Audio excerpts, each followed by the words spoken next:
All right, so we are now on the lesson two of the copywriting. So we'll talk about the persona grid, or what we call the basis where you will be needing to use in order for you to create your message. Okay, so imagine if you're a copywriter, you need to consistently create message. Okay, but the hardest part is where do you gonna get the idea of the messages that you're about to put on your copywriting articles, or maybe your email copywriting or product descriptions whatsoever, based on the client's request. This will going to be hard for you if you don't have any sources at all. So we'll talk about the sources, and which is I called it persona grid, which is definitely also the same standards that other copywriters are, I would say, trying to use. Okay, so I'm going to explain what is a persona grid, and step by step I'm going to walk you through so that you will understand right before we go jump in creating your full content using the copywriting. Okay, so that will going to be on the another lesson, but step by step I want you to learn the whole details of what you need to know and where you're going to get the resources in order for you to create a great copywriting message or content. Okay, so again, if I am too fast with the explanation, you can completely replay this video if you're watching this from YouTube or from my website. Okay, then again, I also suggest if you do have questions, just simply put the questions at the comment below section, and from there I'm going to try my best to answer back to you. Okay, so let's go ahead and get started discussing what is the persona grid. Okay, so first of all, as I mentioned, it will be hard for you to create a content for your client if you don't know how to classify your market. Okay, so basically out of 10 clients, there's just only one or two that will provide, I would say, a complete details about their business. But rest of the clients that I've encountered, mostly they don't have the details about their business. So that's why they need copywriters to completely work on it. Okay, now there's a one thing that you have to understand. If you are a copywriter, or you starting to grasp the skill of copywriting, the first thing that you have to understand is the ability to do some research. Okay, Google is completely for free. If you are missing out something, or if you need some information, you need to do some research, and you can do it on your own. Okay, whatever it is. But then again, there will be a guidelines that you have to put, that you need to understand right before you put, or you probably create your first copywriting content for a client. Okay, so this is what we call the persona grid. So what exactly the persona grid? Okay, persona grid is, I would say, in a layman's term, it's more likely what we call a resume. Okay, a resume wherein if someone is like applying for a job, all the details or informations is listed there. So probably you're gonna have this kind of reference that if in case that you want a job, probably the human resource can connect with you or contact with you because of those information. Okay, so it's almost the same like that, but there's just only a couple of things that you need to understand in the persona grid, which is the first one is to know your target market, the specific usage, the benefits, and the features. Okay, so every businesses, there's like a services or products included on it.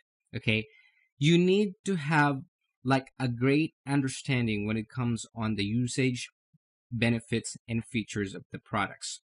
Okay, whatever business that you have, or you're working with someone else's business, I mean, you have a client, you need to make sure that you understand the product usage. Okay, and this is the most complicated part. The benefits and the feature should always be separate. Okay, do not combine them together, because completely it's a different thing. Benefits and features. And remember, as I mentioned, in copywriting, you are writing for the benefit of the target market. You're not actually writing for the features. Okay, but it is important for you to understand the features of the business as well. It's because that you might be able to use that in the future. Okay, now one good example is health and wellness. You have to think of it. What is the benefits of this product, the health and wellness?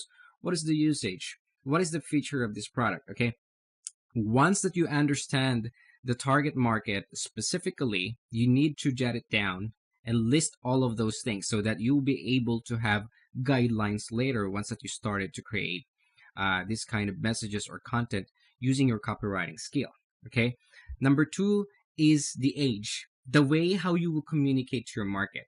Okay. Now, let's just assume that you are basically writing to, I would say, an old guy or an old man, which is around 40 to, I would say, 50 years old.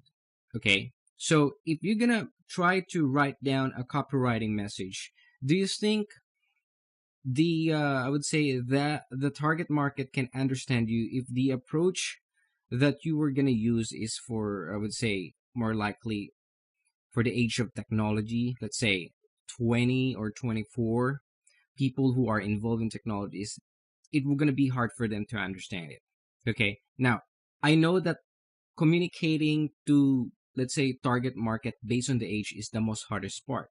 Okay. Especially if you are doing the email copywriting, because if you're going to separate or segregate the customers based on the age, it will be hard for you to identify which is, I would say, the valid market for your content. To make it easier, there's a golden rule for that. The golden rule for that is we will follow what Albert Einstein says. Okay. When writing, the best way to create a content that will be subject to understand by many people for almost all of the ages is to write a piece of message that even a 6 years old can definitely understand. Simple as that. Okay. Because let's be honest. Okay. The first time that I tried to write, okay, a copywriting message, especially for the age of 24 to 30, I tell you, I failed. Okay. I failed. And it's totally embarrassing for me to say this, but totally I failed because I don't understand the way how I will communicate on that particular age. Okay. Because I'm just only thinking that, you know what, as long as this message is good, everything will be easy. Not exactly like that. Okay. Now, if you're gonna set some sort of standard, or if you're having a hard time creating a message based on the age, you follow the golden rule, which is create a message that even a 6 years old can understand your message. Simple as that. Do not make things complicated. Okay. Now, take it from my advice because I tend to experience failure from that. So instead of repeating the same mistakes that I made, you can definitely use this persona grid number two so that you will have an idea to communicate with all types of market with an easier approach. Next one is the persona grid number three, which is the gender. Can you speak like a woman or a male or maybe both? Example. Okay, this is one good example. My business from Lazada is an e-commerce. Okay, and my product is more about health and beauty. Now, if I'm gonna speak as a man and I'm gonna sell my products to women, do you think the woman target market that I have can understand me if I'm gonna speak the way like a male? Absolutely not. Okay, it's not convincible, right? Now, in order for me to sell products from a woman, I need to speak in a point of view of a woman as well. Simple as that. Okay, you need to understand what is the usage of the product so you can relate if this is product for a woman or for a man. Okay, simple as that. A lot of copywriters usually having like a hard time understanding the usage of the product. That's why in the very first um, start of this lesson, I've told you that you need to be specific on your target market. Okay. Now, there are a couple of times that you're targeting both, and you need to understand how to speak as a woman as well as how to speak as a man. Simple as that. Okay. Now, you can't get through with that in a one, I would say, approach. You need to train yourself. You need to do repeated times this kind of training or practice in order for you to completely get the best approach as the way how you're going to talk if this is a woman or male. Simple as that. Okay. Practice makes perfect. Number four is the background occupation. Okay. Most common mistakes of the copywriter is to ignore the occupations of the target market. Okay. There will be a times that you will encounter a client which is targeting a medical field. Okay, because I've encountered that. I got a client from Ukraine, which is basically selling stuff from the, I would say, medical people. So if you're gonna write something for that, do you think the informal approach will work? Absolutely not, right? Because their background occupation is more likely on the medical field. They are doctors or they are nurses, something related to medical. So if you understand their background occupation, you can set your level, you can set your thinking the same, just like the way how do they think, and you will be able to understand how you will be able to approach them. Okay, it's just like you're trying to understand what's inside the mind of your target market. Okay, this persona grid is so powerful that it will allow you to understand the mind of your target market. Simple as that. Okay, don't just create content just because you feel it. There's always like a pattern that you have to understand in order for you to execute the right message, the right copywriting content for your target market or for your client. And this is the importance of the persona grid that I'm trying to discuss right now. Okay, right before you go ahead and jump in, create the messages that you're about to put using your copywriting skill, you have to understand this persona grid. Okay, that's why I'm discussing it to you. Next is persona grid number 5, which is the intention. The last part of the copywriter should define as to be more specific. Okay, what do I mean by intention? Okay, you put down all of the persona grid 1, 2, 3, and 4. Okay, and behind of those persona grids that I've mentioned, the last thing that a copywriter should understand is the intention of your message. Are you trying to sell something to them? Are you trying to recommend something to them? Are you trying to educate them? Are you trying to inform them only? Or are you trying to figure out what they really need? Okay, you need to be specific on your messaging and the outcome of your message. Always remember that the copywriter is what we call result driven. Okay, at the end of the day, we're not just looking for a great message. We are looking for the results that it could give to your business or to your client. Okay, because it's useless to create a messages or a copywriting content if you don't know what exactly your intention behind those messages that you're gonna create. Okay, simple as that. It's just like you start to run from point A and you wanna finish running in point B because you need to win. Something like that. Okay. Now your intention is almost the same as like that. If you're gonna write a message, you're trying to attract your readers or you're trying to attract your target market. At the end of the day, where do you want this target market go? Do you want them to buy something from your products, or do you want them to be educated with the information that you have?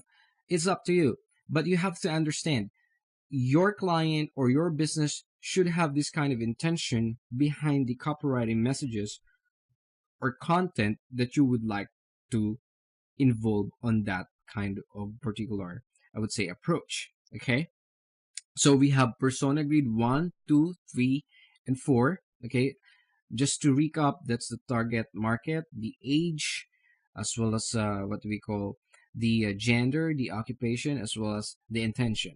All right.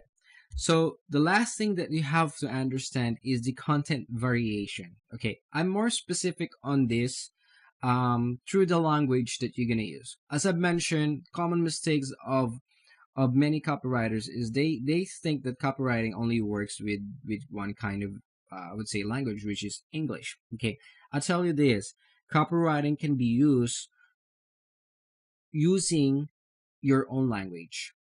Okay, even if you're not talking in English, even if you're like a Hindu, or even if you're like from, I would say, from the country of India, you want to use your language as a copywriting I would say content or copywriting message, you can definitely use that. Okay, it doesn't change a thing. The formula will be the same, the fundamental will be the same, the persona grid will be the same, just like what you were seeing right now. The only difference is that you're applying the copywriting skills through your own language.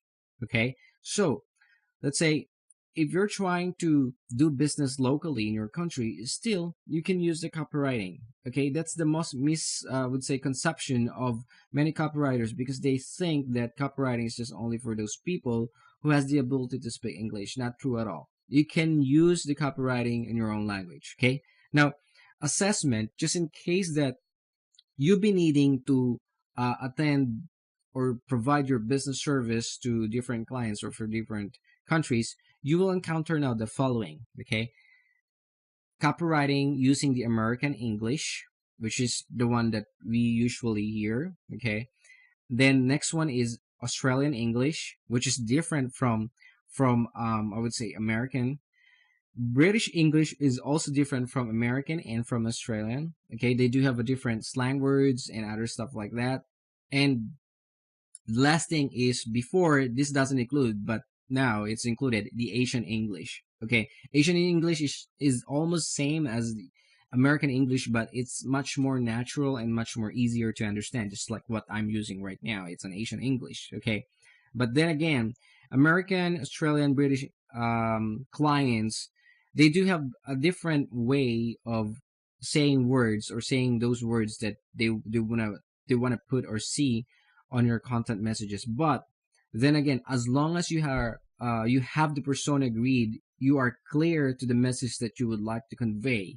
Okay, it will not be a problem for them. It's just that I'm giving you an idea that in the future you might encounter an Australian client which is using a different kind of English. You're probably gonna like get confused because the spelling is different, the approach is different, the way how do they construct sentence, it's kind of different, all of those stuff. But then again, as long as you are clear conveying your message, your copywriting message or your copywriting content, it will be, I would say, good to go for them.